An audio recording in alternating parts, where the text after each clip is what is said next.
Hope for the best, but plan for the worst. Brace yourself for more pain ahead. The chances of a soft landing are likely to diminish. These are all statements by Jerome Powell, the Federal Reserve Chairman, who seems to be pulling all the strings. I don't know about you guys, but I kind of feel like he's this puppeteer and we're like all these pawns that are just playing according to his plan. Think about it. When the pandemic started back in March of 2020, the government stepped in to stimulate the economy by lowering interest rates. They also put money in Americans' pockets by giving them stimulus checks, the PPP loans, and offering unemployment to a lot of people who normally wouldn't be able to get it. The result was that money got super cheap, and a lot of Americans found themselves wanting to buy a bigger house or a house away from the city so you could socially distance and work from home. Thus started the 2-year housing boom where prices were out of control, values went up over 40%, and every house had a bidding war on it. Inventory was too low for all the buyers who were now willing to buy. This created an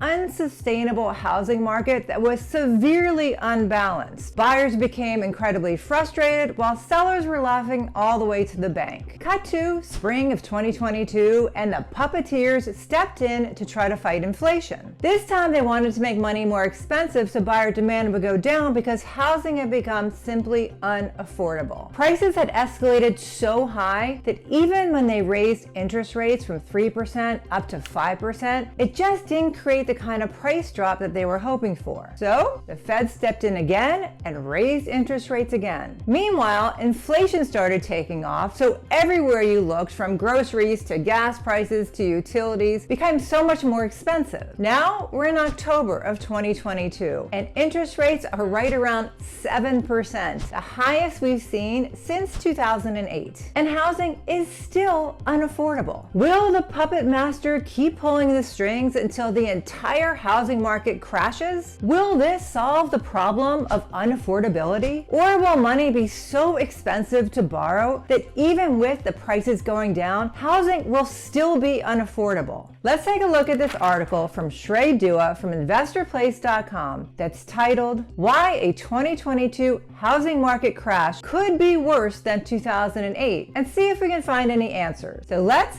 dive right in. In this article, Dua writes, evidence is mounting that the U.S. housing market may be deteriorating faster than it did in the 2008 recession. He states the following reasons. Interest rates are trending over 6%, first time since 2008. Home sales are down nearly 20% since last year, according to the National Association of Realtors. Rent prices are up almost 30% from last year, which just shows that potential buyers are opting to rent rather than buy. Inventory is up. In July, the U.S. recorded a 10.4 month supply of new houses, the highest level since 2009. And the price to income ratio on homes is at 16,035, the highest it's been since the Great Recession when it was 14,923, which simply means that housing is unaffordable and will stay that way until prices come down. All of this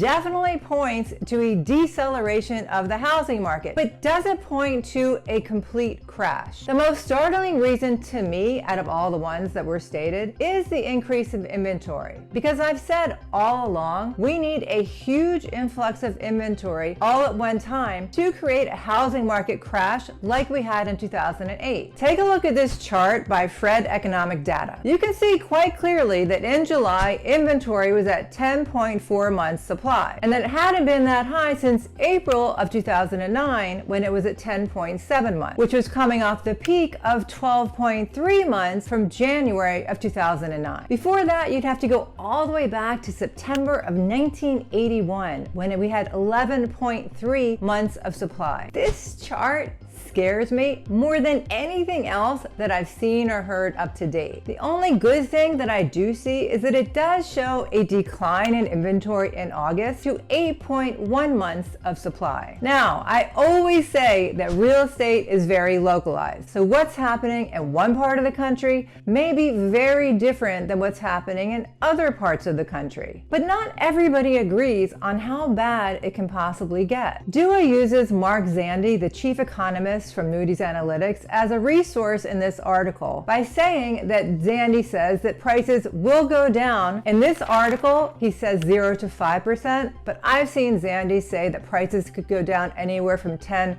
to 20% over the next year, depending on where in the country. But still, he doesn't believe it will be like 2008. And Daryl Fairweather, Redfin's chief economist, says that she believes that prices will go down around 5% over the next year. Well, we've already seen prices drop more than 5% in some part of the country, especially in those markets that were overvalued and where inventory has gone up. Over the past 5 months, inventory has spiked in some of the more bubbly markets like Boise, where inventory is up 298%, and Austin up 435%, Phoenix up 317%, and Las Vegas up 192%. And these are the markets where prices are falling the fastest and the hardest. And honestly, I think this is going to continue until the puppet masters are satisfied. What's happening where you live? Is there a lot more inventory where you live? Are you seeing a lot of price reductions? Are you seeing homes stay on the market longer? Are houses that come on the market, are they priced lower than they would have been if they came on a month ago? Or maybe you're still seeing multiple offers. Let us know where you live and what's happening in your market. I posted on my community thread that I was in competition on 2 different houses with 2 different buyers last week. One house had 5 offers and it went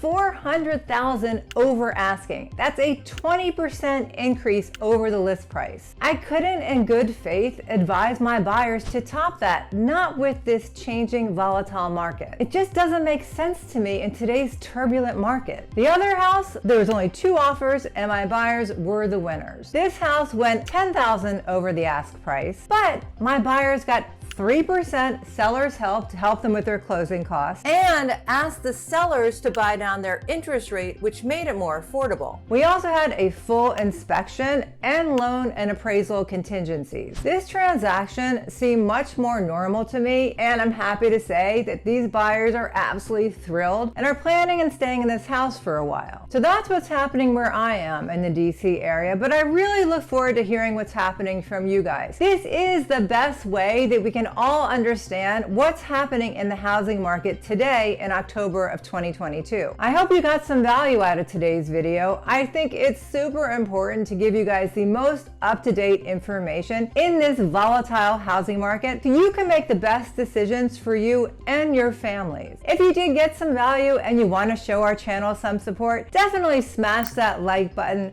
comment below, and subscribe to our channel. It just motivates us to make more videos. And for more insider insights on the housing market, definitely check out these 2 next videos. They're all from different sources, so they give you a real broad idea of where the trends are going. Thanks for watching. I do appreciate it. Bye!